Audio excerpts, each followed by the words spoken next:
They'll run on first down. It's Daniels.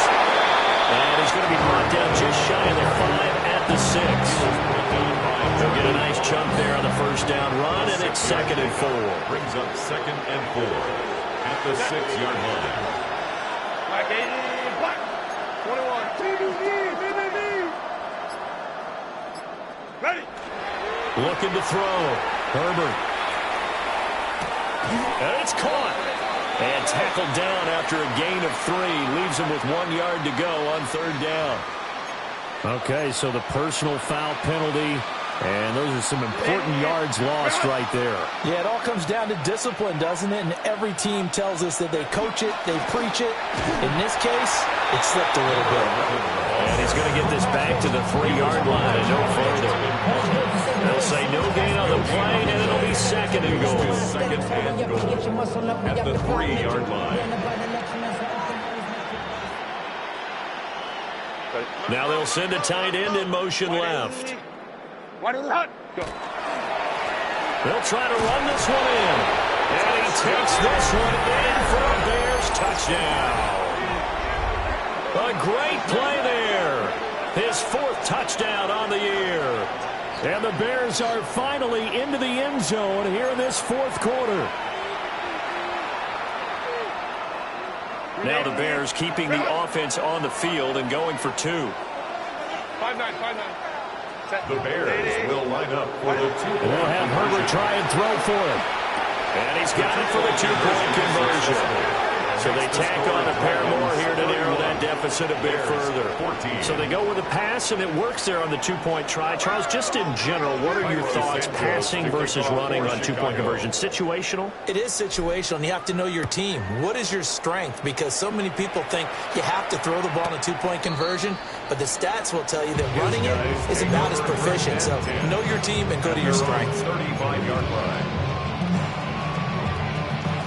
The offense now at the line, ready for their next drive. As they try to finish things off in this 4th quarter, and that current 5-game win streak looking like it's going to go to 6. And he can only manage to get a couple. 2nd and 8 coming up. This defense starting to buckle down when they need to, and right now they're winning this 4th quarter, losing the game, but they're winning in the 4th quarter. And what a fine line it is about what they're trying to get done, because they're down, so they obviously need the football, need a score, but they can't be so aggressive as to give up their edge, their gaps, and have the offense in with a big play. They've called his number a lot this afternoon. You wonder how much tread is left on those tires. We certainly do, but I always think back to one of my favorite coaches in the NFL. And he used to have a meeting with his running backs every year in the offseason and say, look, as many times as you're going to carry the ball, you should be able to carry it one more time, so make sure you get in shape. And able to get this one across the 45 before he's brought down. Give him 10 yards on that one, and that'll earn him a fresh set of downs. When you have someone throwing it that well, that confidently, you don't have to call the game in fear at all, do you? You just go ahead and play. Yep, confidence with a lead to throw it here in the 4th, and boom, he's on the money. Yeah, you don't have to tuck your head in and go like turtle at this point. You just go ahead and play. He's going to rifle one deep left side. And he will take it in for the touchdown. And Xavier again, halfway to 100 now with career touchdown number 50. And the Dragons add on to their lead, and it's looking like that win streak is going to extend another week. Extra point up and good by Dicker. And the lead is now 24. Here's Dicker now as he'll send this one away.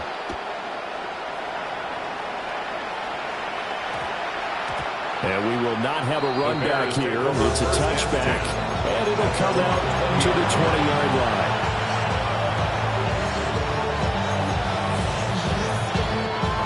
At the line, prepping for their next drive, the Bears offense. Their mini 2-game win streak appears it might be going by the wayside unless they can pull a rabbit out of their hat. And past the 40 before he's out of bounds. A good pickup there, 21 yards. You cannot write these guys off just yet, not with a quarterback like that under center. You mean it actually crossed your mind with him running the team that you could actually maybe write this game off? Not yet. Not a chance. Not with him. We've seen it too many times. One play has him up past the 40 already, and another 1st and 10. Now a shotgun snap as they'll look to throw. A hit as he throws there, incomplete. What we just saw there, that's really been a common theme all afternoon. A lot of pressure. That forced the errant pass. He's been under duress this entire afternoon. He just had to unload that one. He's fortunate it was just incomplete and not intercepted.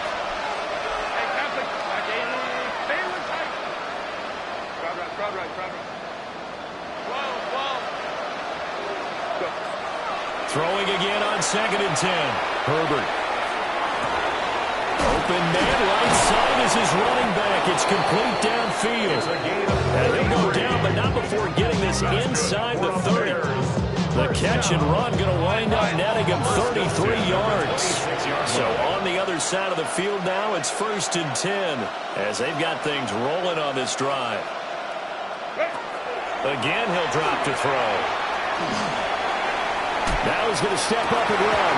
And this ball incomplete. Looked very much to be a catchable ball. Could not hang on. 2nd down coming up.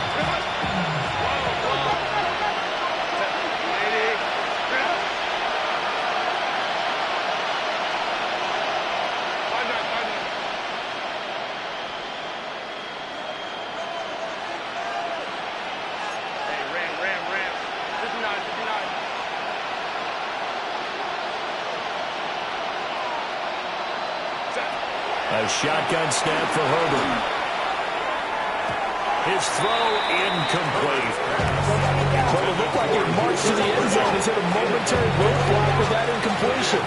No need to panic. They just got to come up with a high percentage play call and see if they can get their offense back on track. Counter.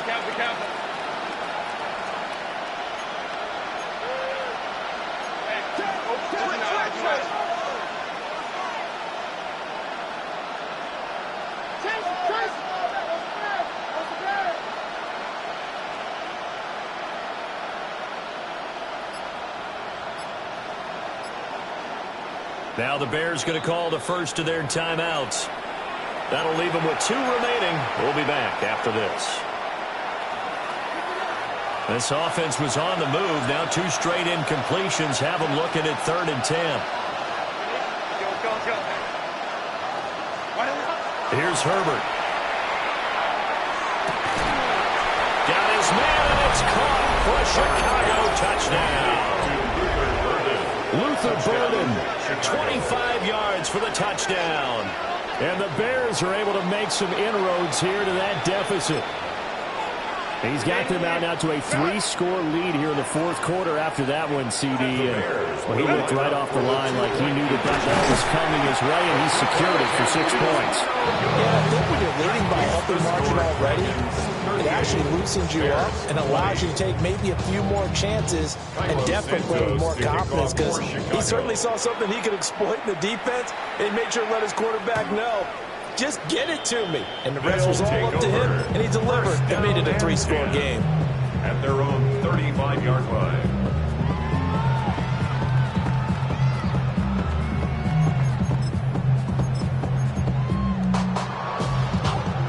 The offense back out there at the line, ready for their next drive. It's been a dominant performance to this point, Charles, and this is probably exactly how they scripted this and envisioned it. They got a 3-score lead, 4th quarter, and a chance if they win to continue to pour it on here. It is their call, isn't it? I mean, the way that they have taken on this game and the way that they have carried this game and have dominated this game, you're exactly right. Do what you want down the stretch. We are in the era of, hey, if you don't want us to do this to you, then you need to stop us. Their call to finish this one off. Shreds him with a stiff arm. And they'll get this to the 30-yard line before crossing over out of bounds. 212 yards rushing for him now as he has been tremendous all day long. So into Bear territory now. This is 1st and 10 at the 30-yard line. Once again, Judkins might have gotten this one down to the 28, and that's all. Give him a couple on the carry there. 2nd and 8. Brandon, I've got to think this offensive line has got some smiles on its faces. And I know it sounds crazy, but they practiced for this back in training camp. They knew they'd be in situations where there'd be extra defenders in the box coming after them, trying to keep them from walking down a game. Right now, they want to show the world they're up to the challenge. It's a gain of 14 down to the 14. Well, clear running situation. Try to take time off the clock. You ran the previous play, set that play action up nicely. Boy, did they ever, because they had shown the ability to run the football. So now you lose your keys as a defense. You dive for the running play, and they hit them over the top. And now this defense trying to use the clock to their advantage. They'll take the timeout here with 2:08 left. And then they'll have another stop coming up at the 2-minute warning. Set, ready, shot, 750. The play fake. Now Young. On the RPO, he'll keep it himself. And down inside the 10 here before he's out of bounds, right around the 7. It'll go down as a gain of 6. And this will wind up being a 3rd and 3. Here we go. 22 needle, 45. They'll try and run here with Jenkins. And he'll take it into the end zone for a touchdown. Quinshon Jenkins, a 6-yard touchdown run. And the Dragons are able to extend their lead.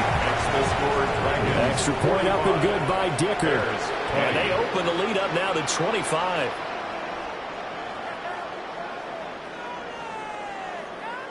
Cameron Dicker to kick off. Now after the Dicker field goal, he's back out ready to send it away.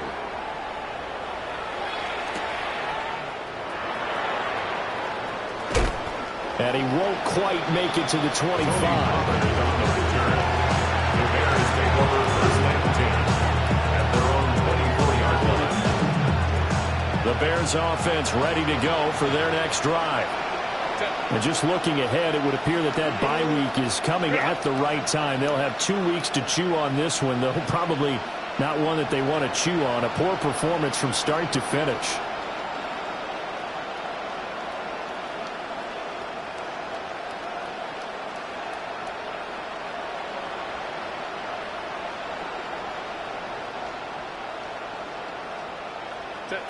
Back to throw here, Herbert. Out to the flat, that's complete to his running back. And not much to speak of. Call it a 1-yard gain up to the 26. The last play got just a yard. Here's 2nd and 9 from the 26. They'll look middle here and give it to Odunze. So the completion results there in 9 yards. And they'll be faced with a 3rd and inches. Makes it 3rd and inches. Play action this time for Justin Herbert. He's going to get that to his running back out of the backfield.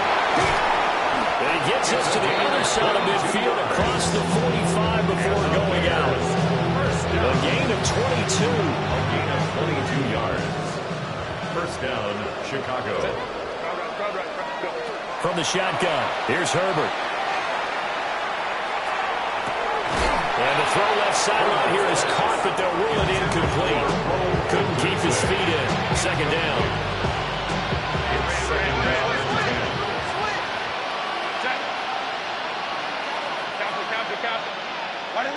Justin Herbert looking to pass. Under pressure, and he will go down. Sacked back at the 46. They'll wind up losing 10 on the sack, and it'll lead to a 3rd and long. Now it's Herbert. And that will be incomplete with a clock down now to 13 seconds. Defensively, you look at the numbers.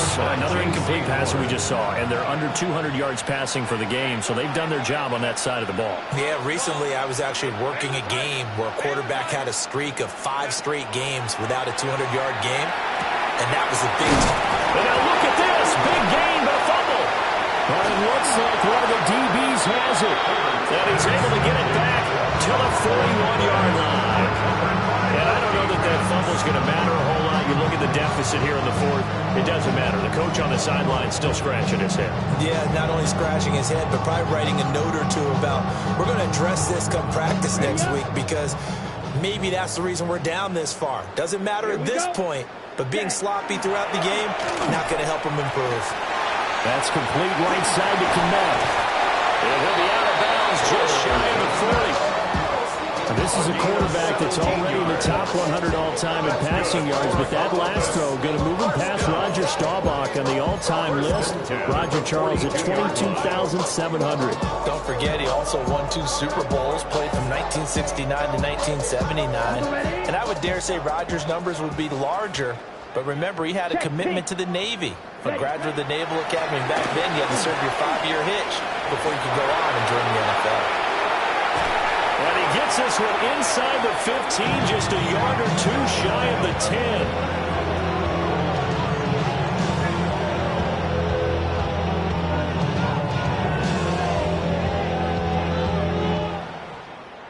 Charles, a lot of happy faces heading into the tunnel as this one ends, and understandably so. Not only did they get the win, but boy, their offense was on fire in this ball game. And partner, I have no idea what the top speed is on one of those high-end sports cars. What's the top gear you can get into? This offense, they certainly were there in this one, huh? Everything clicking for them in this contest, the kind of performance that they're going to cherish. So for Columbus, they remain as hot as anyone, 6-0 now through the first month and a half.